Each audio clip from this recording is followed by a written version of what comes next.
Hey guys, I just wanted to show you we are finally starting to get everything wired up and get it all tested.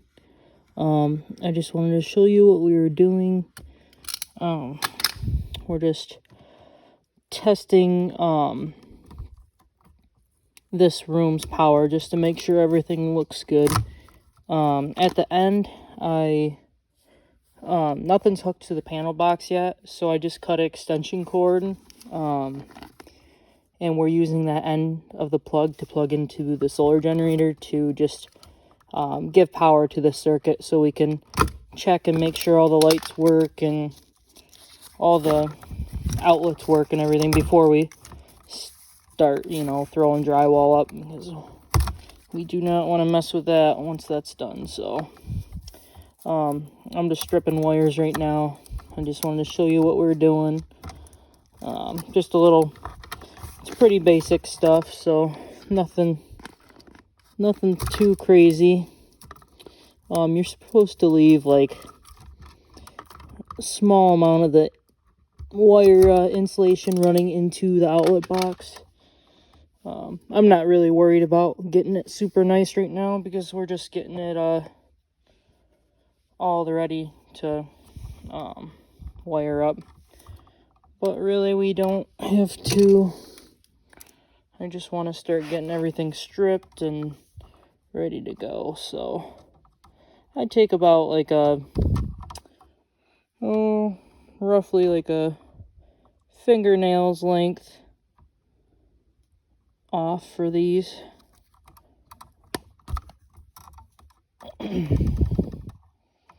As you can see, it's not rocket science, really. I took a trade school in high school, so I'm not a pro, but I can do the basics. So I'll show you once we get all these stripped. I'll show you what we're really got going on. So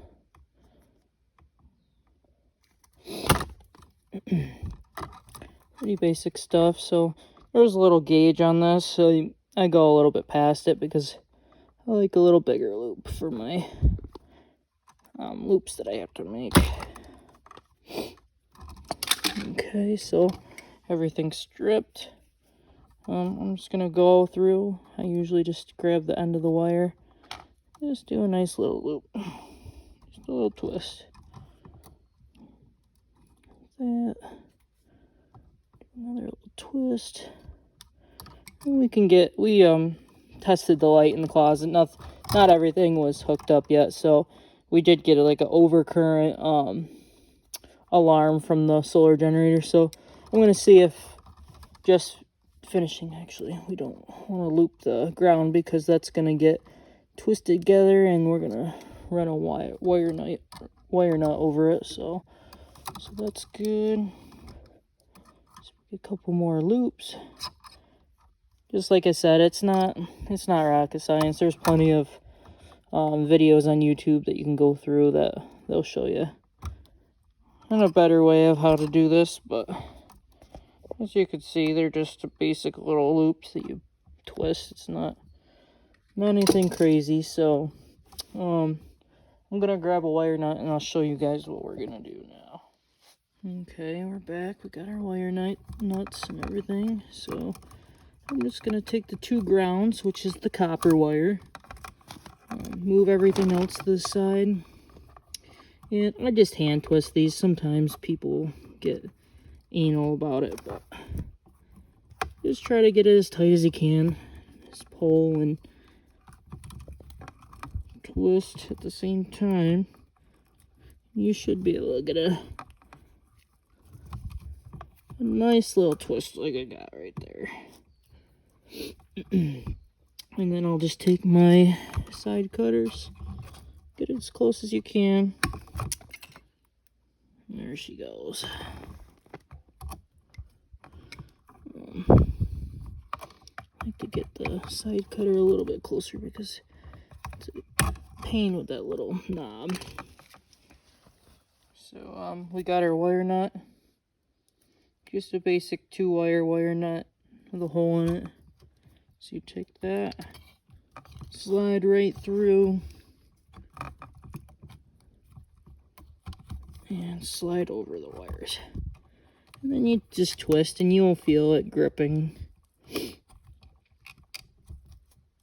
don't have to go too crazy with the twist. And it's pretty good. You just gotta do that. That's why you wait to do the little loop twist with these until you get that. So, alright, I'm gonna grab a outlet and show you how to wire that up. Alright, we're back to, got an outlet. We got ground right here, and these are the neutrals, and then the brass is the power. And just so you guys know, I am not a professional, so do not take my word for everything. I'm just a DIYer, so I'm not a professional, so don't rely on my info, do your own research. So that's what I've had to do with this whole build process.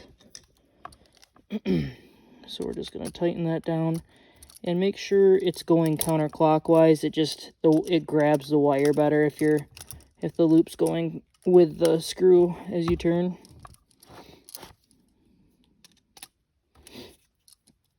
Pull that down. The screw, and it should grab the screw and pull it tighter too. It's hard to do while you're trying to hold a camera, so it's not going to be perfect. Alright, as you can see, we got it pretty tight. Spread the power away. I'm going to do the neutrals next. So these are just going to go right in and wrap it right in. Pretty easy. Nothing too crazy.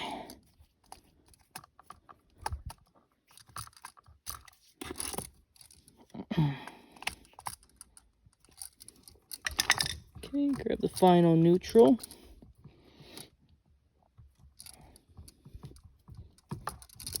Wire into position where you need it. Okay, got it wrapped around the screw now. And we're gonna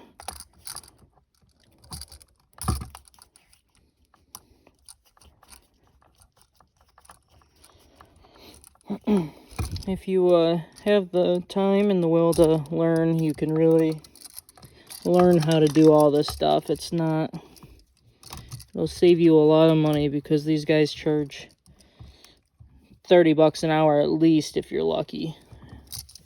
We're in the New York area, so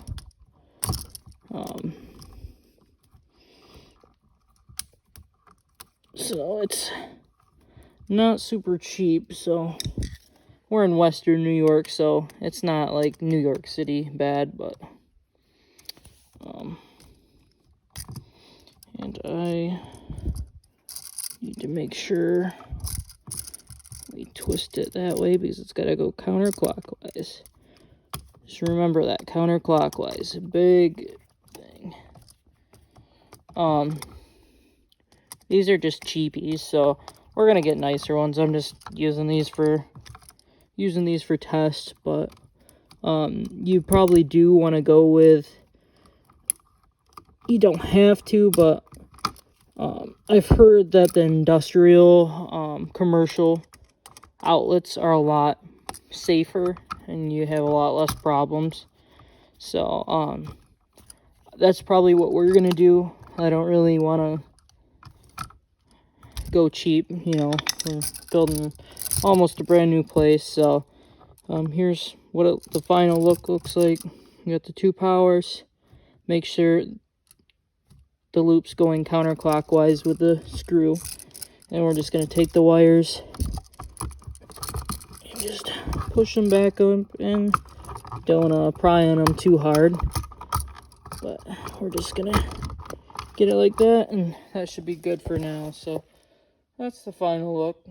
So I just wanted to show you guys a little overview of what's going on. We got the switch wired up, so I'm gonna go through and get all these done, and then I'll give you guys a look at the final as we test them. So all right, I'll be right back.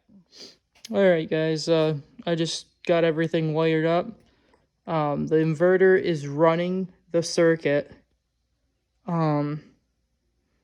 with the extension cord cut and wired to the end of the circuit. I'll show you guys that in a second, but as you can see, we have light.